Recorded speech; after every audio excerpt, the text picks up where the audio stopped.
Hey everyone, this is Derrick Broze with the Conscious Resistance Network. And today I'm bringing you another interview. We're going to get deep into some important issues, some recent current events, but more importantly than that, I'm also going to introduce you to a new member of our team, a longtime member of the independent alternative media, and somebody who I've been getting to know in recent years who is consistently doing great work. Every time I see one of his articles on the Rundown Live or the Free Thought Project or wherever else he's being featured, it's always a topic and a subject matter that really pulls me in and gets me interested in wanting to actually take the time to read. And the other reason we're bringing him on today is he is our latest contributor to the website, to theconsciousresistance.com. You may have noticed recently, I'm not the only one doing interviews. We have Anthony Samaroff from Scotland. He's been contributing, doing some really important work there. But if you're only following us via YouTube or even Odyssey, BitShoot, or any of the video platforms, you're missing out on quite a bit of content. You're missing out on articles that I've written, but also articles from our newest contributor, Don Villa Jr., who's joining me today. How's it going, brother? How you doing? Hey, brother. How you doing? I'm glad to be here.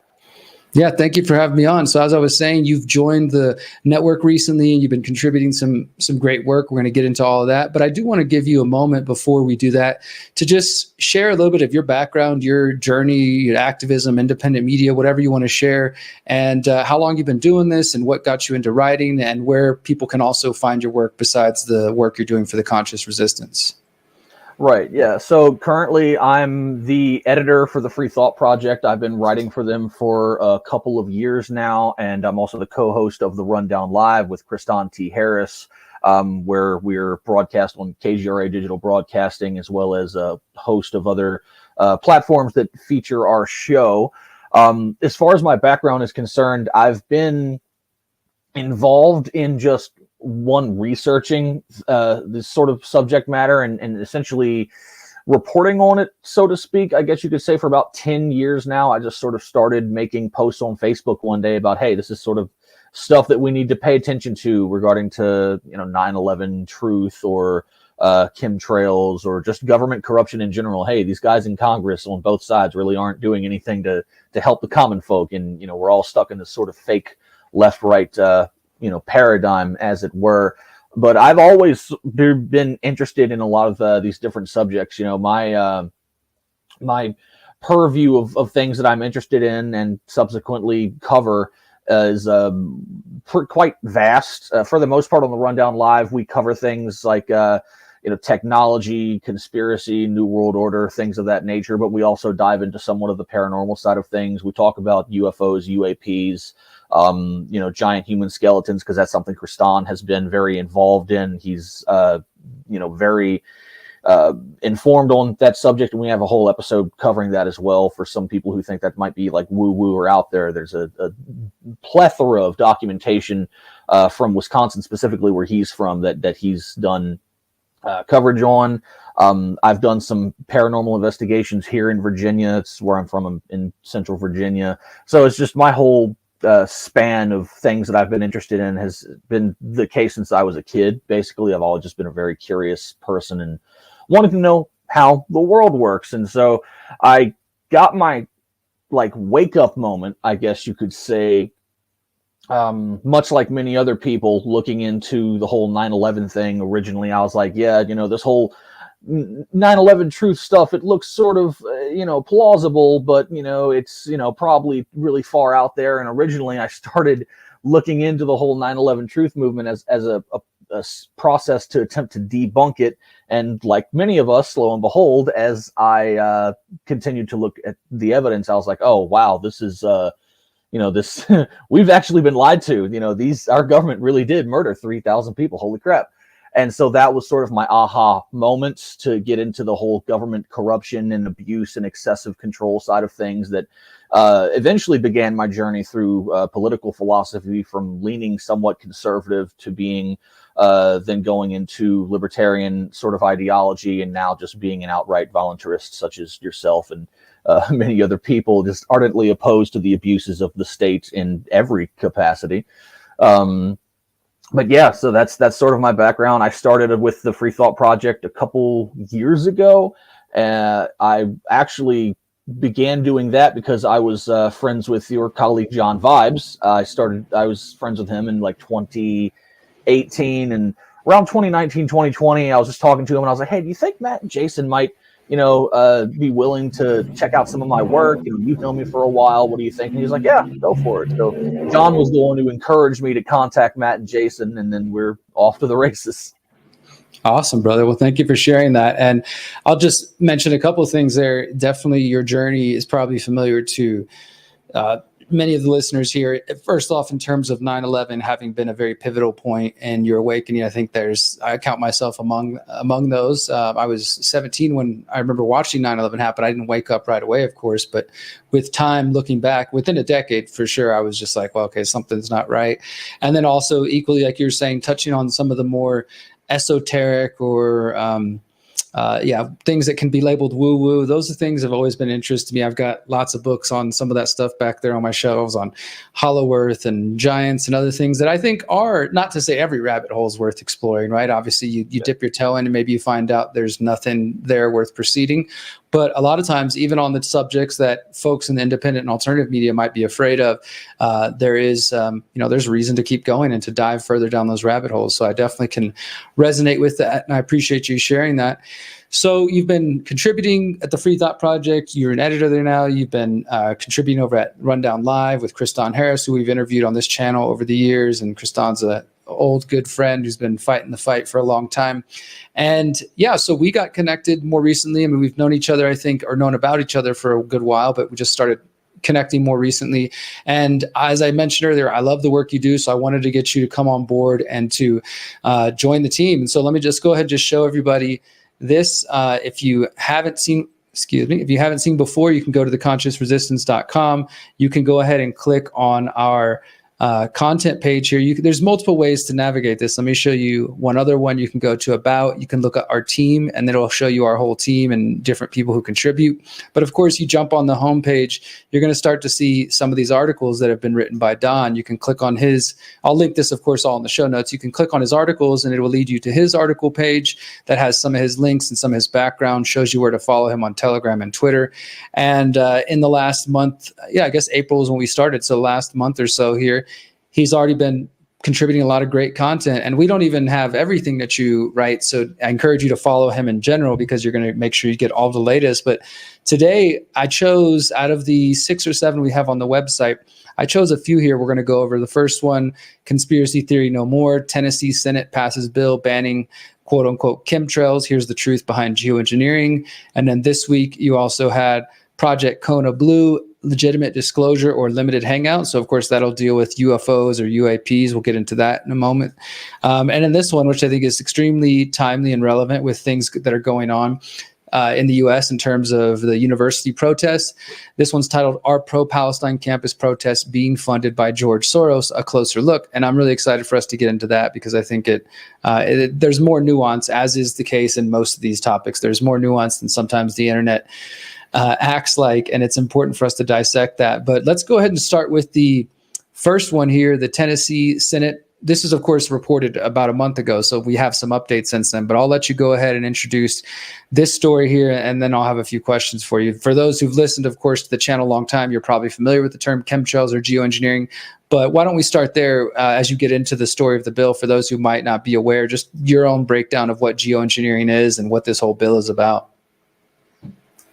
Right. So initially I saw, about a couple days before I published this piece, I happened to come across some news, I think originally from the Tennessean, which is a local outlet from Tennessee, that their legislators were attempting to pass a bill essentially restricting methodologies of geoengineering, cloud seeding, things of that nature. And it was catching a lot of flack in the mainstream media, basically sort of decrying it, and the politicians who were supporting it as conspiracy theorists saying, oh, it's this chemtrail bill. Look at all these kooky politicians, ha ha ha, their wacky legislation of this thing that doesn't exist. But many of us in the alternative media, independent media, truth community, what have you, are quite well aware of this phenomenon. We do know for a fact that it exists.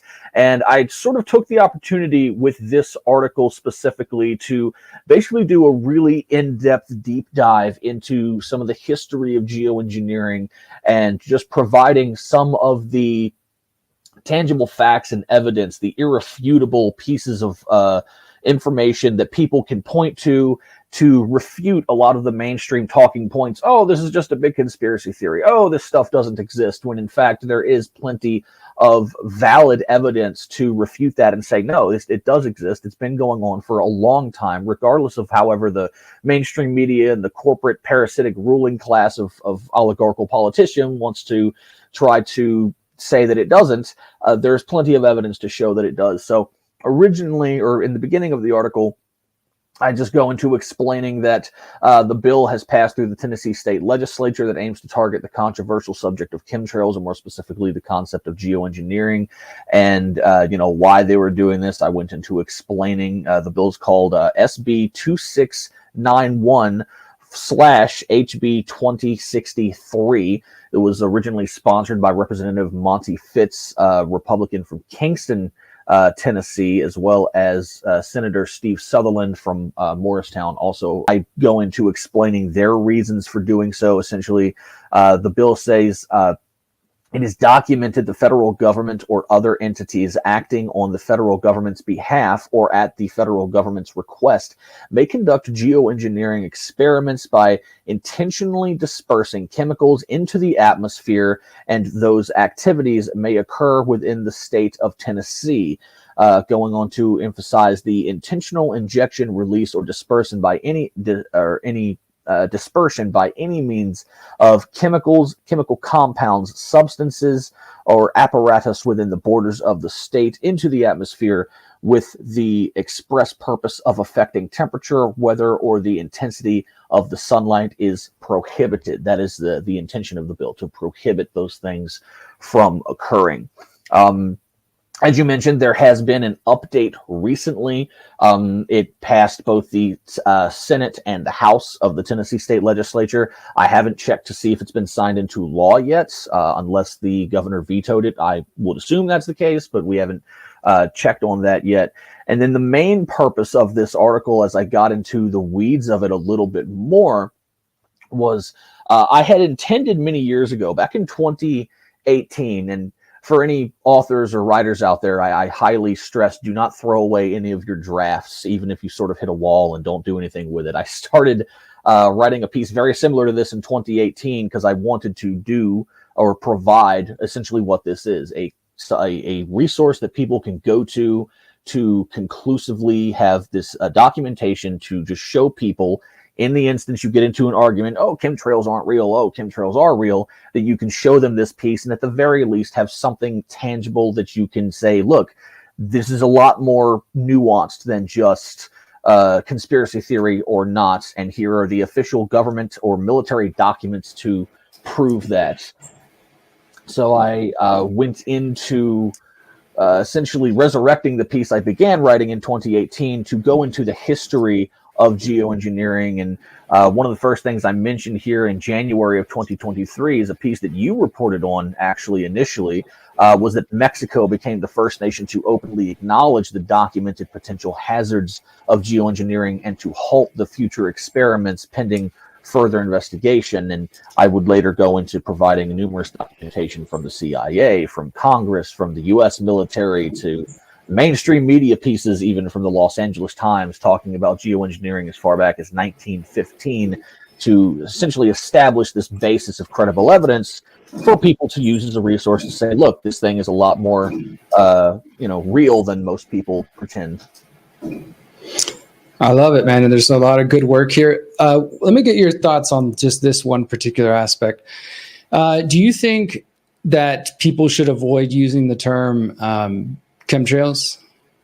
I don't, actually. I've seen the conversation come up in the independent media in here recently where people are like, hey, maybe we should steer away from chemtrails because of the stigma attached to it. But I really think that it's Regardless of how the term has been sort of twisted, because of course there's multiple definitions of it now. There's some people who, they think chemtrails and automatically it's, there's, nanoparticles of nanotechnology going into your brain, Ray Kurzweil style, and like brainwashing you with 5G and stuff like that.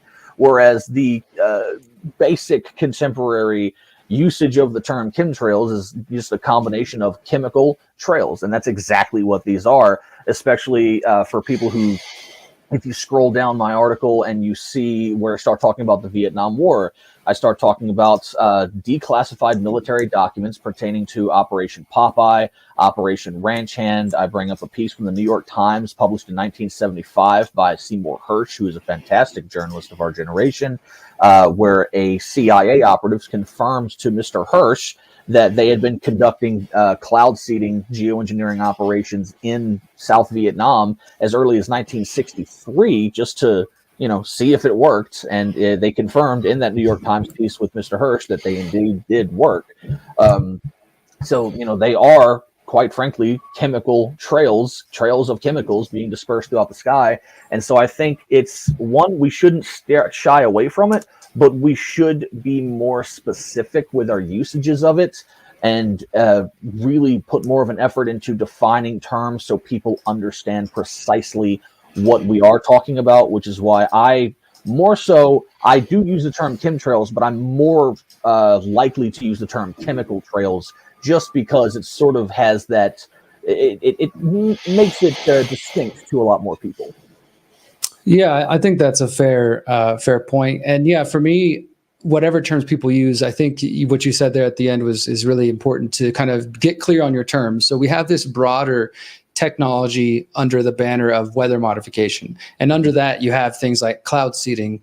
And then you also have geoengineering. And then under geoengineering, you have what most people think and believe we already see in the sky, stratospheric aerosol injection. But then you've also got carbon capture. You've also got ocean acidification. There's a lot of different types of geoengineering that people might not be aware of. So the one that we mainly pay attention to is the spraying of things out the back of planes.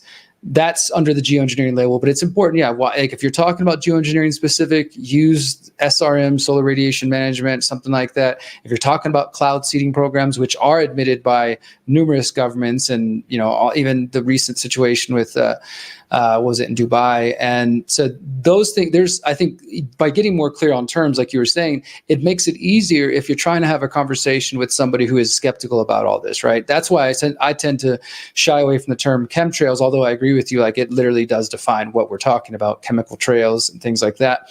But because of the programming, sometimes people might shut down if they hear that term. So use whatever works for you guys listening to this, but definitely I think getting clear about what you're talking about specifically. So if you're trying to explain the history of Operation Popeye, like you were saying there, you can talk to them about cloud seeding. If you're talking about what Bill Gates is funding, you don't want to just say Bill Gates is trying to block out the sun. Show them some documentation of Bill Gates funding geoengineering programs at Harvard and elsewhere, right?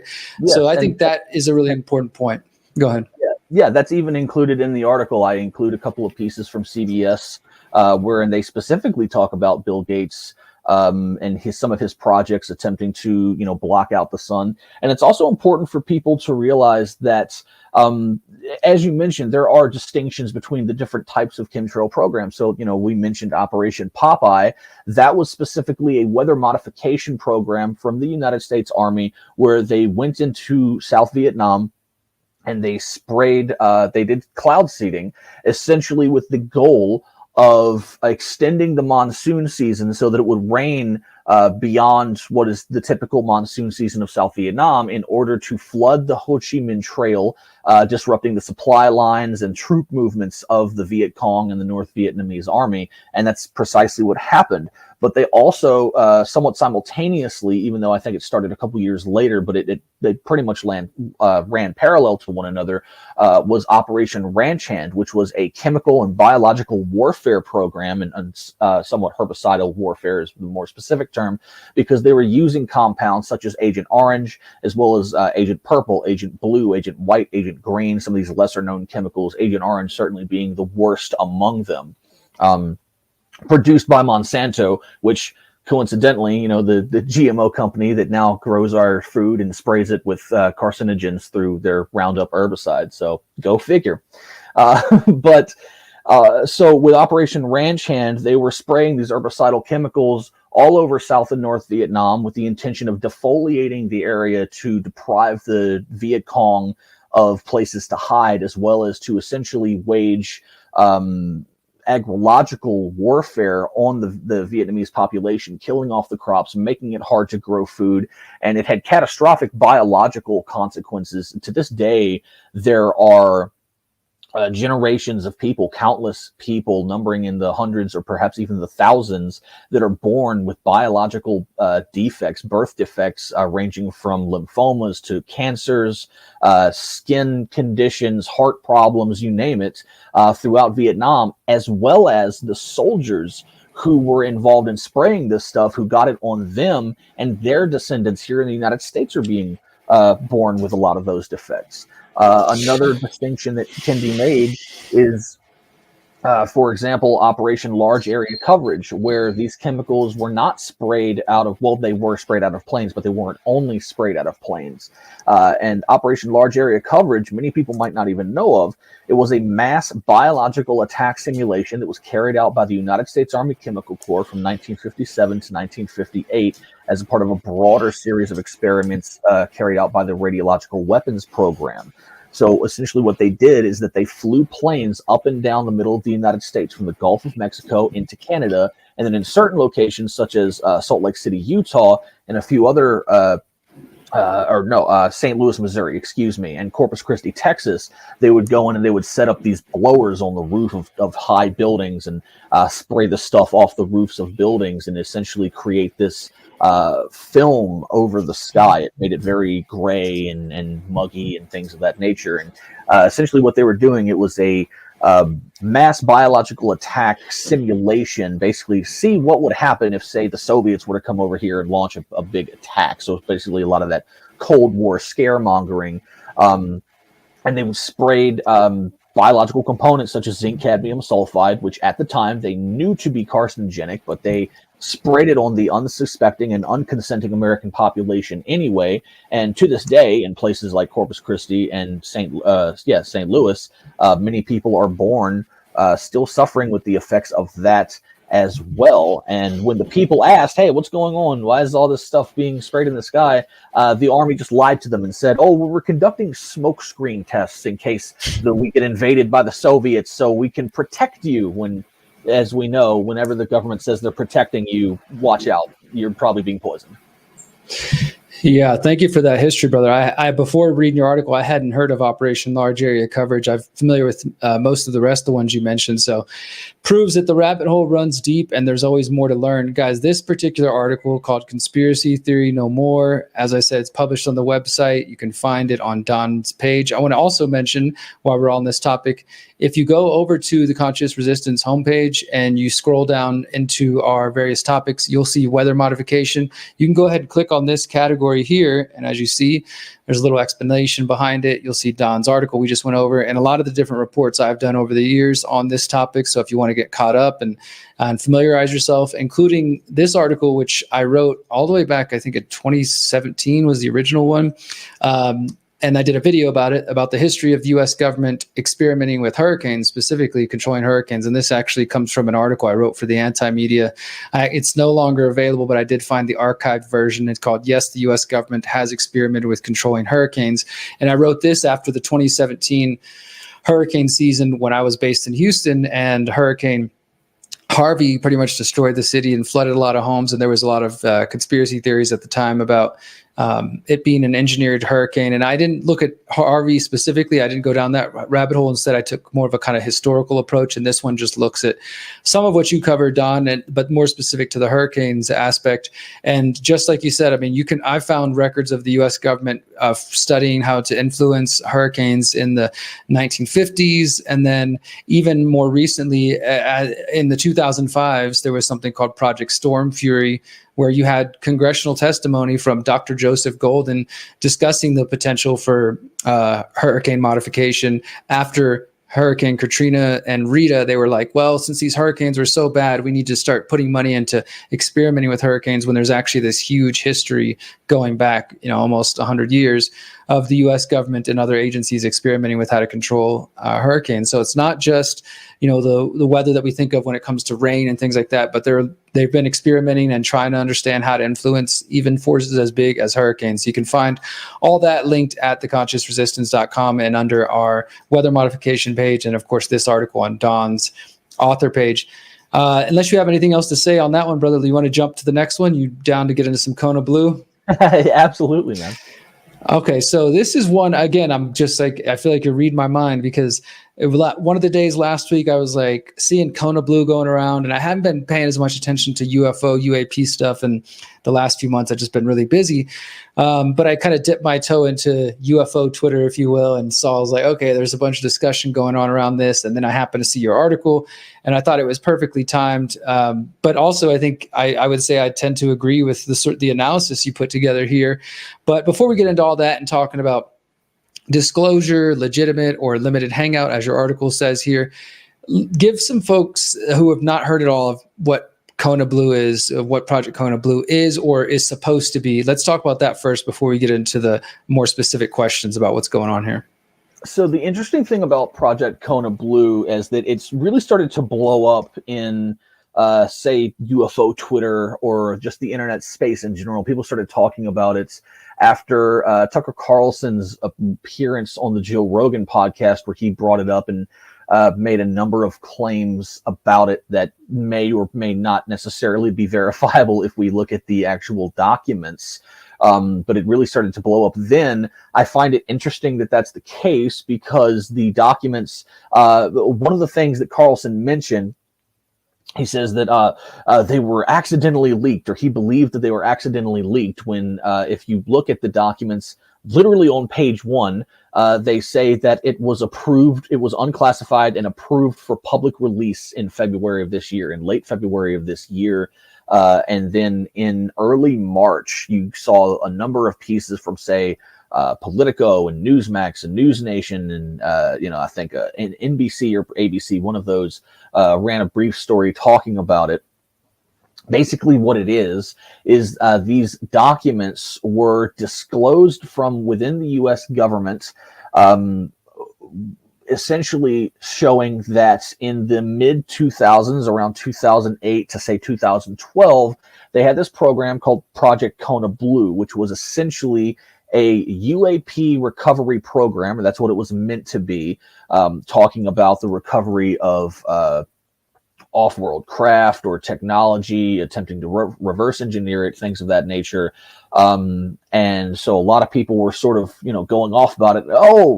They've confirmed it again, and whatnot. But once you actually start digging into it and some of the reports, it shows that, I know some of the reporting from, I believe, Newsmax mentioned that the whole program was basically shut down in 2012 because they were unable to find any evidence of off-world craft or UAPs, extraterrestrial technology or whatever.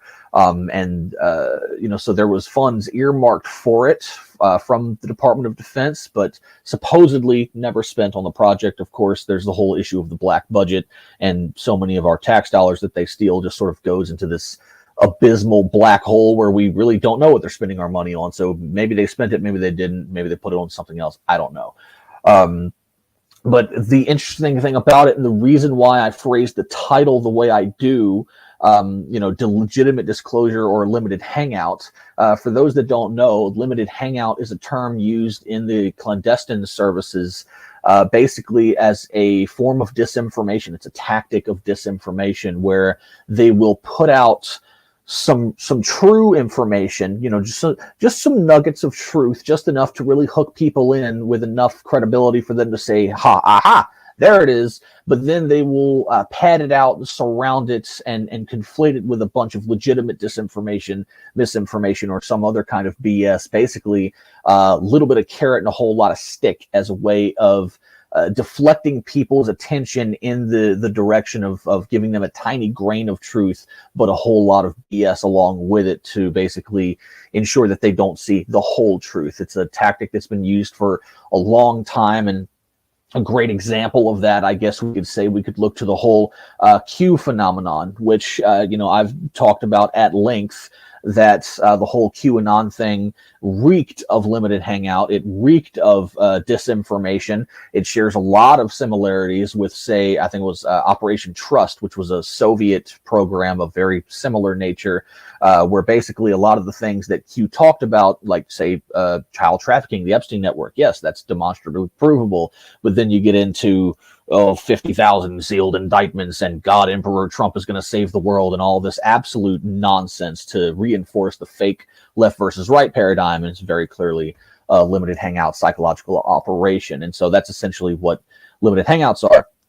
And so I began to question this, because this is a subject that, again, I've studied for a really long time. I've really been interested in UFOs and disclosure and things of that nature. I've interviewed some of the top people on the subject, Donald Raymond Schmidt, who is essentially the world's foremost expert on the Roswell 1947 UFO incident, Mark D'Antonio, who is a top astronomer. We've had Richard Dolan, who's another prominent ufologist, on the Rundown Live.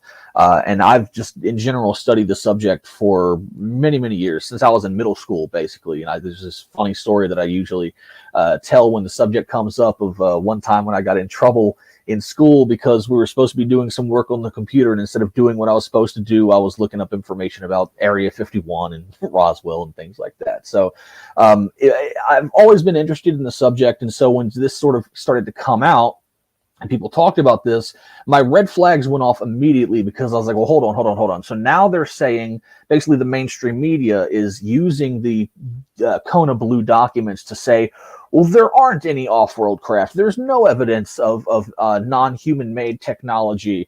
It's basically a total hoax phenomenon. Basically, see, the government documents show they never found anything like that.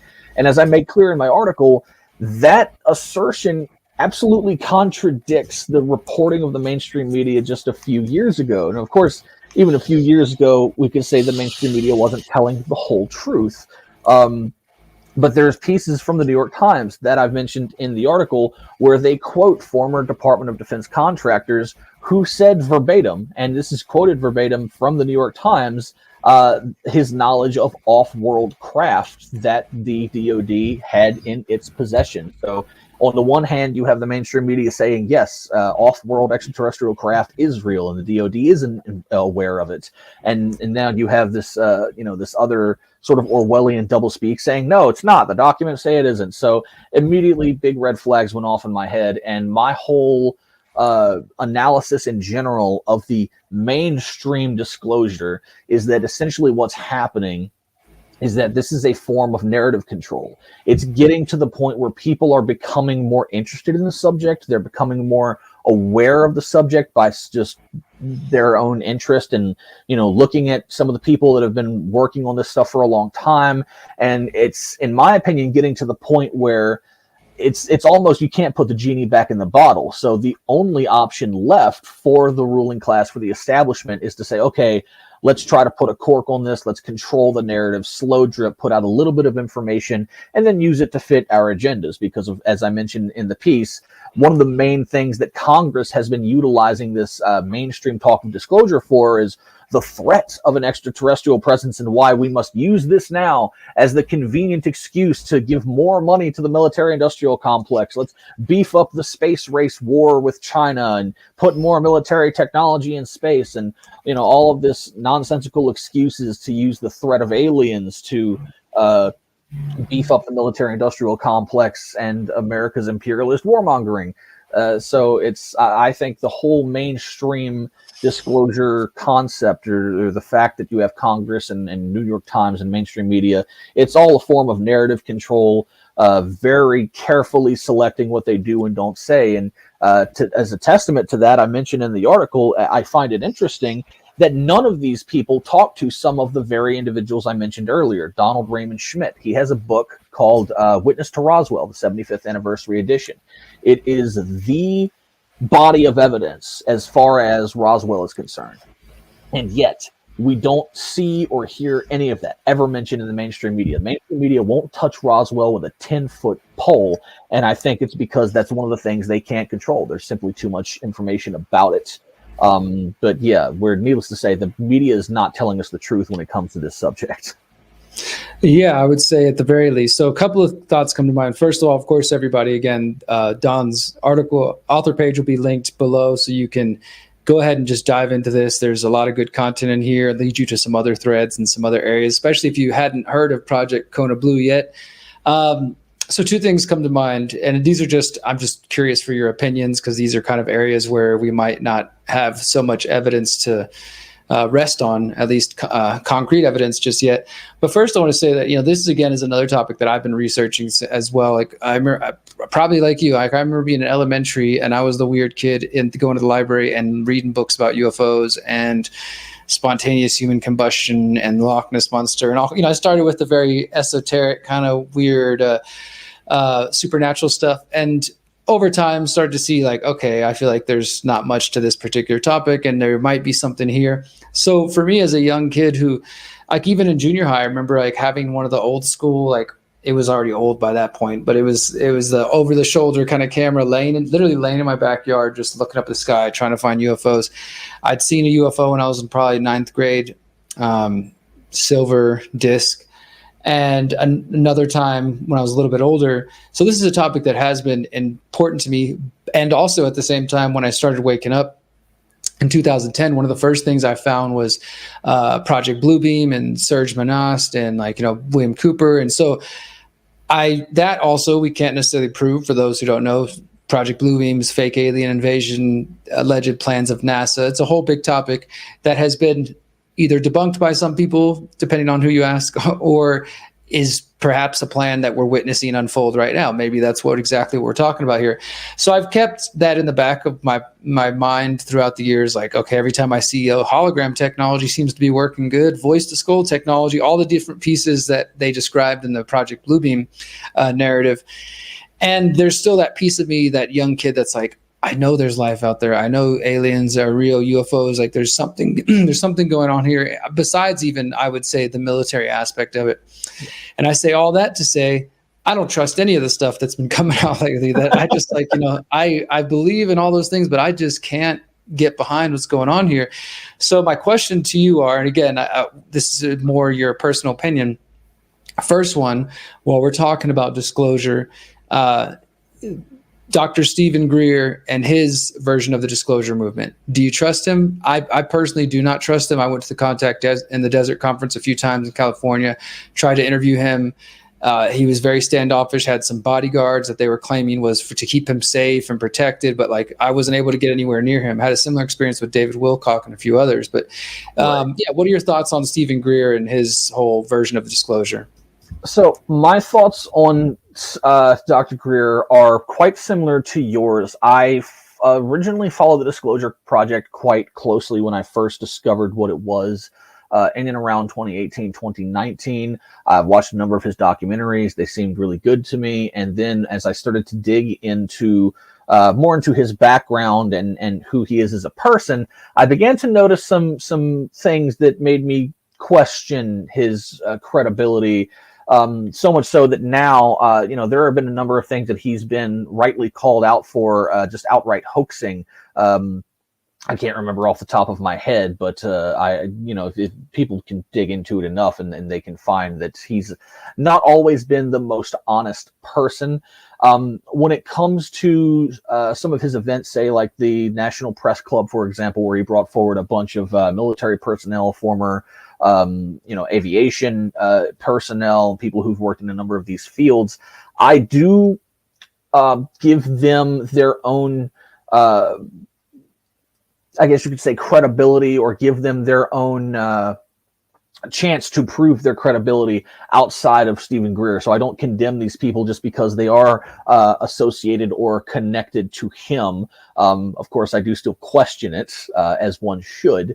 But I don't just automatically say, oh, this guy's coming forward talking about he saw UFOs in the Air Force, but because he's doing it under the banner of Dr. Greer and the Disclosure Project, well, he's not worth listening to. I think the subject's more nuanced than that. But no, quite frankly, I don't really trust Stephen Greer. And as far as David Wilcock is concerned, I don't trust him either. From everything I've seen about him, in much in a similar fashion of how limited hangouts put out, some true information and then some nonsense. I've found that to be the case with David Wilcock as well, and quite frankly, I think the guy's just more of a grifter than anything else. He seems to me in it for the money, but that's just my personal opinion. I'm not attacking him. That's just my thoughts on him as a person. I think I generally agree with your assessment there in terms of how limited hangouts work, and if anybody wants to know my opinions about Wilcock, you can go search on the Conscious Resistance. We've done plenty of examples, especially during COVID. Folks might remember, I think it was spring 2020, and he did a big live stream. This thing had like 4 million views before it got taken down, or before he took it down, saying that this cruise ship on the East Coast was doing this, and then the West Coast, and we were going to have 7 days of darkness and big, bold predictions, and nothing happens, and then people keep watching. Like, I don't get it. So, yeah, I'm skeptical of Greer for those same reasons, and have been over the years. Nevertheless, though, another question on this topic before we go on to your final article for today. What are your thoughts on folks and the movement? Because I'm sure there's going to be comments below these videos on all the platforms who might say this. The idea that UFOs, aliens, and again, this is personal opinion, depending on your spiritual beliefs. I know some of your spiritual beliefs, but depending on the people listening, it tends to influence the answer. What are your thoughts, though, on those who say that these are just demons? These are, variations on that theme. I'm sure you've heard this or seen this. Right. Yeah, I've seen that, and honestly, I think it really just comes down to, your own personal opinion. As you mentioned, it's a thing that is heavily influenced by someone's own personal spiritual beliefs. I personally do not believe that is the case.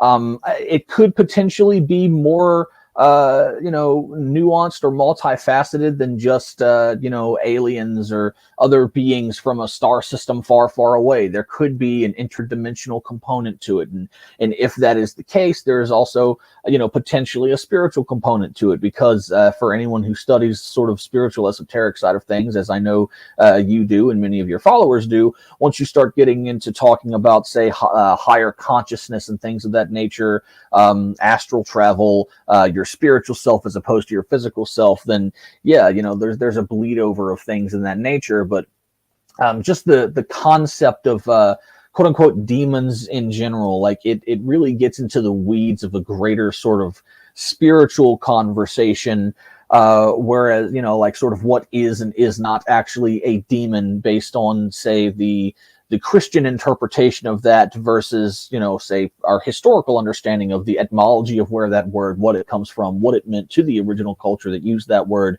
Essentially, the word demon comes from, I believe, the Sumerian or Assyrian word daemon, which literally just meant spirit. It didn't mean evil or good. It just meant spirit, and then that the nature of that spirit, its character, determined whether or not it was malevolent or benevolent. But that sort of gets into the whole weeds of people's different spiritual interpretations. I've always said that our relationship with the divine is an independent one. Like, it's really your personal journey is your relationship with whatever you believe to be the divine, to be God, or whatever, whether it's I think, quite frankly, a lot of these collectivist sort of ideas around religion or spirituality, regardless of what it is, the Abrahamic faiths, Satanism, atheism, paganism, a lot of these collectivist ideas are essentially methods of ideological control. And people might get irritated to hear this, but historically, it's a provable fact. If we look at Christianity as one specific example, we go back to 325 CE and the First Council of Nicaea under the reign of Constantine the Great, and the way that he brought the church authority together and had very heavily revised and edited the original first century doctrine of Christianity to sort of fit the needs of the Roman imperial authority, and then merged church and state, and basically used Christianity as the tool necessary to once again unite the Roman Empire, and then go on this big expansionist sort of movement with their conquests and things of that nature, and then the later empires that attached itself to the church. It's quite demonstrably true that a lot of what people consider mainstream Christianity has been used as a term, as a ability for ideological control, but that is also true for a lot of different faiths. Now, me personally, and I'm sort of glad we brought this up, is I am a Norse polytheist. I follow the old gods of the Nordic peoples of Scandinavia, as many of my ancestors come from there. And my faith personally is a very pertinent part of why I do what I do, especially now after some traumatic things I went through last year that pushed me closer into it. Of course, the Norse faith is a lot deeper than we could probably go into here. But in layman's terms, there are multiple gods, and those gods all have multiple different attributes attached to them. Odin, the chief god, the high god, the Allfather, as we call him, is a god of wisdom. There's his son Thor, a god of strength and courage. Freyja, who is a goddess of love, among many other things. Her brother Frey, a god of peace. Odin's other son Balder, a god of joy. And I look to them to guide me to pursue a path to help spread those qualities, not only in myself, wisdom, peace, love, joy, strength, and courage, not only for myself, but to hopefully encourage those characteristics in other people as well. So it's a very important part of my journey specifically, but my overall philosophy is very egalitarian and pluralist. I don't care what anybody believes, whether you believe in a god or multiple gods or no god or whatever, so long as you don't treat people like crap. I don't care. It really comes down to the voluntary of just treat other people how you want to be treated, and we should be all good.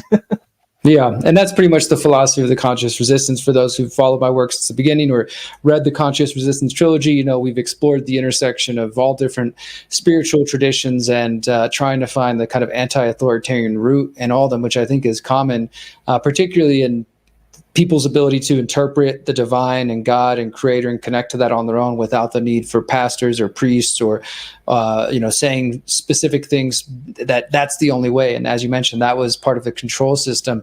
And back to the UFO thing, before we move on to your last article here, I would say that I tend to think that there could both be beings from other dimensions or realms. I mean, I believe in this and I've seen and I know, but also in terms of aliens, in terms of they live in the same reality, they're just on a different planet. I think those things can coexist. I know that the flat earthers will have a problem with that because they say there's no space, it's all fake, etc. But I tend to believe the belief that even though I'm skeptical, I don't trust the moon. I know the moon's valuable, but I don't, and useful, and it's connected to us. But I have a lot of questions about space, so don't beat me up too bad. But in general, I think those things can coexist, that there can be forms of spiritual, ethereal life that is beyond the physical plane. And at the same time, there can be life from other planets. But needless to say, let's go ahead and jump onto your last article we're going to cover today. I'll remind everybody, if you're enjoying this discussion and you're enjoying the topics that Don's covering, visit his author page and you can find all the articles we've printed from him so far, and there will be more coming up in the rest of this year. So definitely, if you're just watching our videos, again, I remind you to go to theconsciousresistance.com at least once a week. Check out Don's page. Just check out the website in general, because I'm also writing articles again for the site, and you're going to miss out a lot if you're only watching the videos. So visit the website. Let's get into our final article for today that, as I mentioned earlier, is extremely relevant with everything going on. And I can already hear the folks in the comments. The answer to the question, the article, are pro-Palestine campus protests being funded by George Soros? Of course, George Soros funds everything and he's behind everything. Therefore, we should not support this issue. We should not support the efforts of these protesters. It's all a scam. It's all, you know what I'm saying? Like, this is, I think, unfortunately, and I actually have a video on the Conscious Resistance. If you search Soros, you'll see a video I did a few years ago called is George Soros really a boogeyman, or something like that. It was just kind of like getting to the point that, yes, if you look at his history, there is obvious influence from him and Open Society Foundations and other organizations funding a lot of different groups. And at the same time, you have to get into the nuance of what that really means. That doesn't mean because somebody received one check from some organization that George Soros funded a decade ago at one point in their career that they are now an agent of the New World Order. Could be, maybe, if you start seeing other pieces, but, and also I think we have to think in terms of money a lot of times. Like, for example, if Soros gives some organization $50,000, now that might be a reasonable amount of money to an average person like me or some of the listeners, but that's nothing. That's really nothing. Like now, if somebody's getting millions of dollars on an annual basis from George Soros, we might be able to accurately say they're on his payroll. But as you point out in this article here, there are some examples of some of the students having received payments, but not necessarily clear signs that they are on the current payroll or that this whole thing is being engineered by George Soros. But go ahead and take us through this article. Right. So the whole reason I wrote this in general is because I saw that narrative really start to pop up, especially after a couple pieces published by the Wall Street Journal and the New York Post. Now, immediately for anybody in this sphere, if you're watching this show, you're very clearly plugged into the independent media, the conscious, freedom-loving, voluntarist side of the independent media, at least hopefully. And so just the fact that that narrative began in the mainstream media should immediately be a red flag and make you pause and put aside your personal biases and think, hold on, why did they want us to believe this?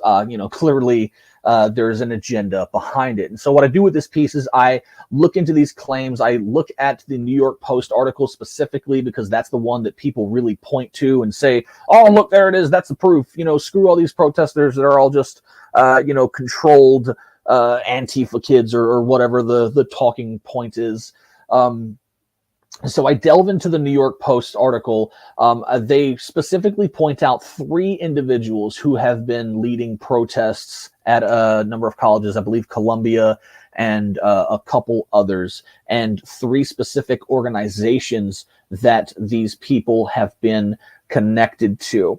And so essentially what I do is I'm going to try to pull this up on my end because I haven't opened it up yet. Give me a second. Basically what I do is I look at these claims, I look into, what the New York Post has said and see if I can actually verify what they've actually said. So the 3 specific individuals that they point out is Nita, I'm probably going to butcher some of these names, so excuse me, Nita Laffey, Craig Brickhead Morton, and Malak Afane, or Afana.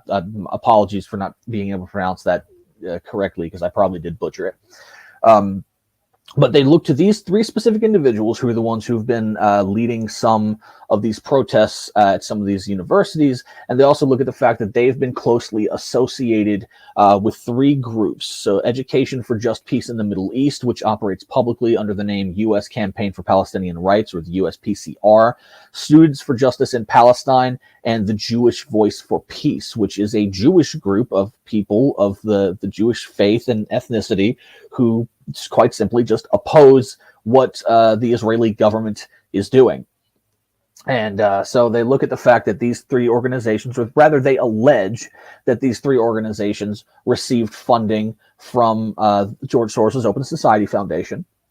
And therefore, these 3 individuals, they point out, received funding from those organizations, and therefore it's all this big controlled hullabaloo. So I look into it, and one of the main things I point out is that I find it interesting to note that when reading the New York Post's supposed expose, that the article in question doesn't actually provide any sort of financial documents or other records to substantiate their claims. Now, when it comes, I said earlier, if the New York, or if the mainstream media in general is trying to get you to believe something or want you to believe something, obviously that's a red flag in and of itself. It's another red flag when they make a bold claim like that and they don't show you immediately, here's the verification of our claim. Now, they can be verified, but why they didn't provide that information should be a point of contention as well. And so I go on to saying, at the time of this writing, we were able to locate publicly available financial records concerning the grants from the Open Society Foundation to the 3 organizations in question. And what essentially we found is that the records, which are only open from or only go as recently as 2022, so 2023 and 2024 have not yet been disclosed publicly. But that's a common practice with many corporations and many foundations, so people don't jump onto that and say, oh, see, it's a conspiracy, they're not disclosing it. No, they do disclose it. It takes time for fiscal year and things of that nature to be taken into account by financial services and accountants and things of that nature. And I say, so the records indicate that 3 donations to Education for Just Peace in the Middle East, totaling $700,000 between 2018 and 2022, for donations to Jewish Voice for Peace totaling $875,000 between the years of 2017 to 2022. And the Students for Justice in Palestine supposed money trail is particularly convoluted, with donations allegedly going from the Open Society Foundation to the Tides Foundation, then to the Westchester People's Action Coalition Foundation, so Westpac, and then finally to Students for Justice in Palestine. And so when you start to trace that money trail back, follow the money, the Open Society Foundation records indicate that there is a total of 10 donations to the Tides Foundation between 2016 and 2017 at an approximate sum of $15 million. And I don't mention this in the article, but you can look it up for yourselves. That's this out of a total of, I think, some over $100 billion received from multiple different foundations. So it's not like the Open Society Foundation is like the primary funder of the Tides Foundation. Like, they get a bunch of money from a bunch of different people. So you follow that. Of that money, donations to Westpac reportedly to the tune of $123,000, but that is undisclosed. You can find it mentioned in a number of articles, but they don't actually link to it, and I wasn't able to find specific financial documents specifically asserting, that this donation was made. So it's claimed to have been made, but it is undisclosed. So we don't have the physical document to outright confirm it 100%. And then any alleged funding from Westpac to Students for Justice in Palestine is unknown because no record of it exists in general. Westpac doesn't, to my knowledge, does not disclose their financial information. And so any claims that Westpac has been funding Students for Justice in Palestine is merely unverifiable allegation. For what it's worth, their spokesman for Students for Justice in Palestine has publicly denied that they receive any funding from Westpac. So, take that for what you will. But another important point that I make is that it's worth noting that the three individuals highlighted in the New York Post's article aren't students anymore. They're from last year's graduating class or from last year's class. I'm quite certain they've graduated. But the point is, they're from last year's class and they're not associated with these organizations anymore. So even if the Soros money was trickling into these organizations, the three individuals highlighted in the article actually would not be eligible to receive any stipend of it. So it sort of kills it in the water right there.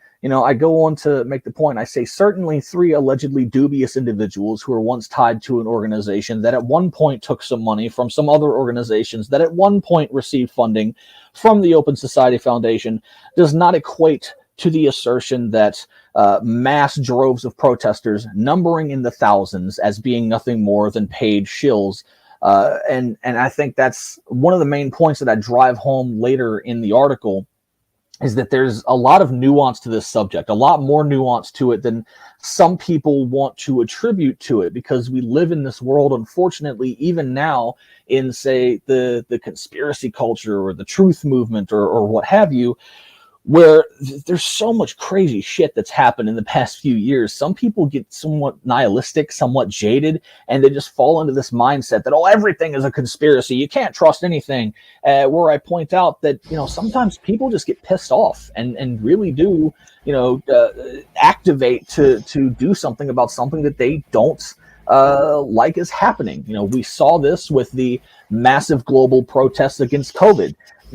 I've seen people argue that was a big psyop, but where's the evidence for it? I haven't seen it. Let me make a point here, Don, just to add to what you're saying there. First of all, great article. As I mentioned to you before, I think this is the sort of nuance. This is why, once you contribute to the website, these are the kind of takes that I want to see more of. And I hope those who are listening just heard the information that was shared, because as you said, it was a Wall Street Journal article and then New York Post that were kind of getting shared out everywhere. So go read the facts yourself. Go look what Don's found here. But one thing that came to mind as you were saying, just kind of making the point that, for one, the conspiracy, broader truth movement is super jaded, and we live now in what the Bilderberg Group called the post-truth world. They have successfully created it. And part of that includes not only planting fake stories in the mainstream, but promoting fake conspiracy theories so that we all spend our time chasing this and fighting each other and dividing each other. And I think one other thing I've noticed, and maybe you've seen this, maybe not, but I, as an activist, I spent a lot of time being an actual activist. That's how I got into my journalism, from citizen activism, being on the streets, holding signs, filming cops, doing things like that, and then realizing, okay, nobody's going to tell my story. Like, who's going to report on it when we're out here being abused by the cops? Well, not the local mainstream media, because they called us a group of conspiracy theorists. And then I realized, like, if I bring my own camera, I can document what's happening. I can put it on a YouTube channel. And that's kind of how it all started, right? Citizen journalism, citizen media. And then I started to take it more serious over the time. But my roots are still in an activism and doing banner drops, putting up posters, passing out flyers, marching, holding signs. Like, I think there's still an importance to getting out in the streets. And what I've noticed is it seems like, besides some, even in the COVID times, there was people who I know who, like, yeah, they were upset, but they didn't do anything. They didn't go to a local anti-lockdown protest. They didn't organize anything. They just sat at home and bitched on the internet. So I think for some people, it really is a hard thing for them to understand what you just said, that sometimes, like during COVID and other times, people get genuinely pissed off and they come out and they show up because they're like, hey, I need to make sure that my voice is being heard. I need to go out there and express myself. Or even if you don't think you're to be heard, just for the simple fact of expressing yourself, because sometimes you're pissed off and you just got to be heard, but I just feel like there's a lack of understanding of that in the broader conspiracy culture movement. Everything must be fake. There's no reason anybody would, or people will say things like, and in my perspective, this tends to come from more the right-leaning conservatives, like, go get a job. These must be paid protesters because I got to work today. How are they going to go out and protest? And it's just all these assumptions, like I know a lot of working class people who take off work if there's an important issue, or if they need to go out there and and push back against something that's going to impact their family. So there's just all these assumptions, and I think it goes into that being jaded that you said, and sort of nihilism, and just assuming that there can never be anything positive. That's not to say you shouldn't, and make sure that nobody's taking this message away. We're not saying don't question George Soros. We're not saying movements aren't co-opted. Astroturfing is a thing where people create fake activist groups. You see them with printed signs. And I've seen some of the questions about, like, all the tents look the same, so somebody must have bought these en masse via Amazon and shipped them out. And it's like, I think there are legitimate questions to be asked. Nobody here is saying don't ask questions. Right. But recognize as well that there are other people, maybe pro-Israel Zionist forces, who also have a reason and a goal to seed narratives like this, and to get, instead of the person at home being like, you know what, I identify with those protesters. What's going on in Israel is fucked up, and they should be occupying, they should be locking things down. Instead, it's like, oh no, George Soros funded that, and they're all violent, and just, they're pro-Hamas protesters, whatever sort of ways they can to create division. You have to understand that. You have to be in charge of your own mind, be critical thinking. And yeah, okay, George Soros has funded some things. Let me be skeptical. There's a few things. I don't know if I agree with all the messages at this protest, but let me not jump to conclusions. Let me look at all the evidence. Let me see what they're at. Let me look at actual videos of people there, and also not focus on isolated examples of people who are doing crazy things. Because of course there's going to be extreme people, just like there are in every movement. And what is the media going to do? Highlight those extreme people.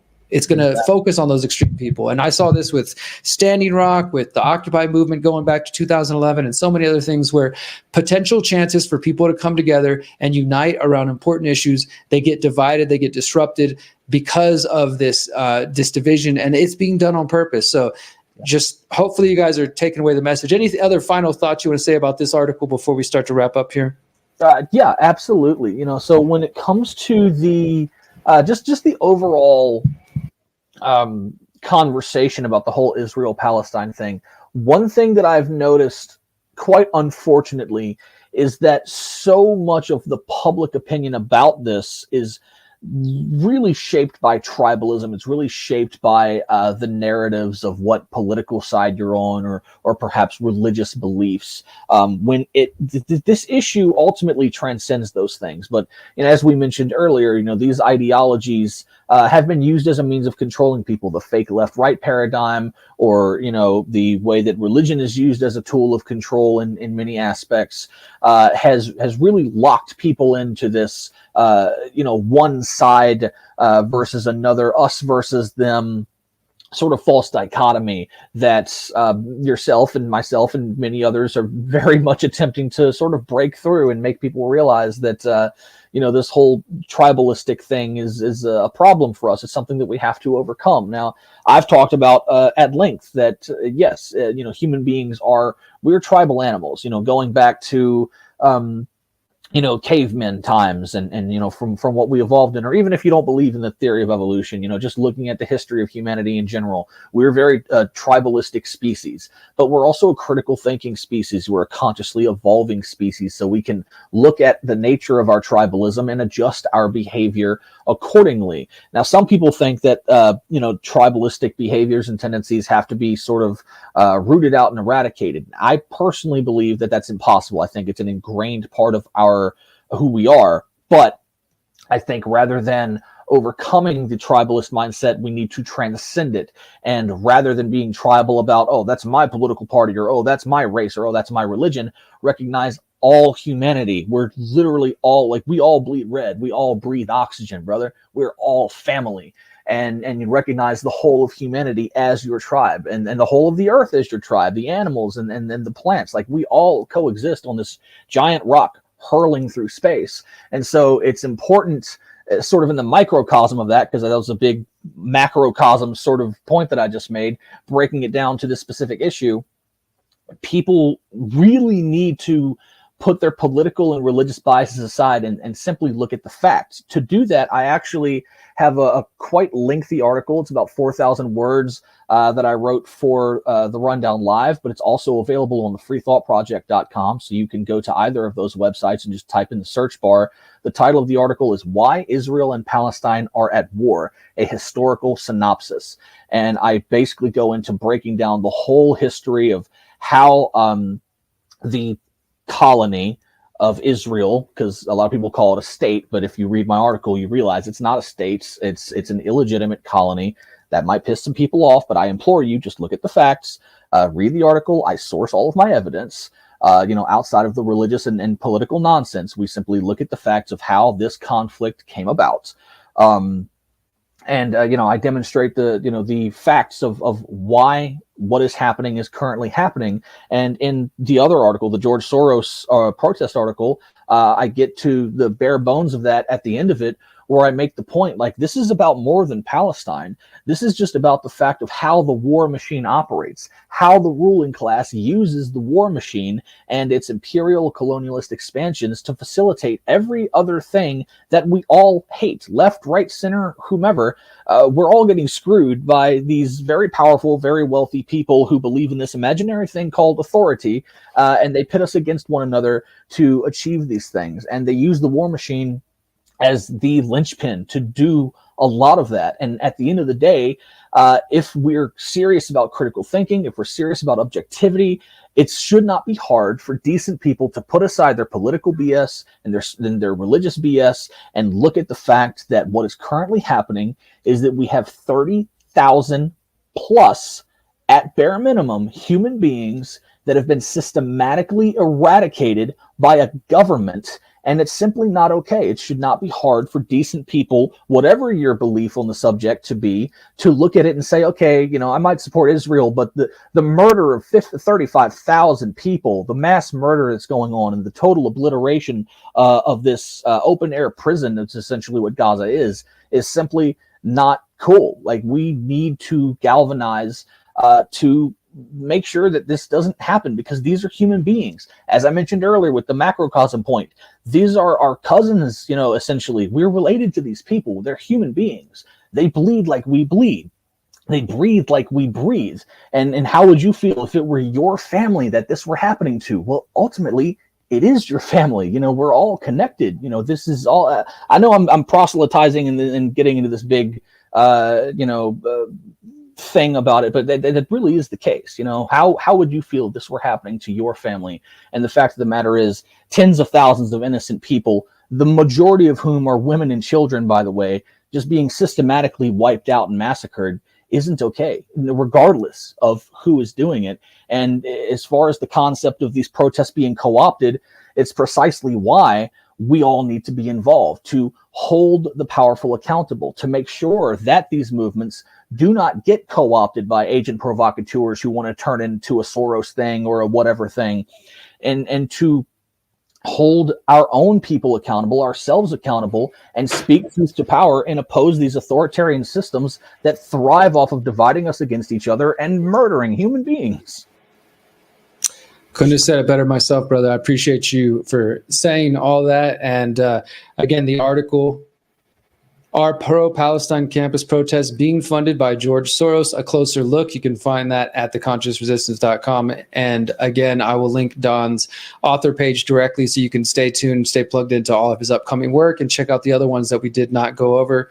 And of course, continue to follow us at theconsciousresistance.com, where you can see work from Don, from myself, from Anthony Samroff. And we're always looking for more contributors and people who want to join this team. Our goal has been, since 2013, when I first launched this project, to explore the intersection of spirituality, of individual liberty, of news, bringing so-called conspiracy theories, investigative journalism, and being able to talk about everything like the Palestine as Israel conflict and UFOs all in the same show. Those are the kind of content that I like producing and that I want to hear more of. So if you're interested in being involved, feel free to reach out. And Don, thank you so much for being part of the team and for all the work that you're doing. I really, really do value it and appreciate it. We'll include all your links below. And that's where we're going to leave it for today, guys. We got a lot of work to do in this world, but together we are trying to build something better. And the first step in that process, I believe, is to get educated. And the way you get educated is by remaining a critical thinker, checking out the articles that we're putting out, including Don's articles, sharing those with your friends and family, having discussions on them. I know that's not always easy. I know sometimes it's easier just to assume everybody's going to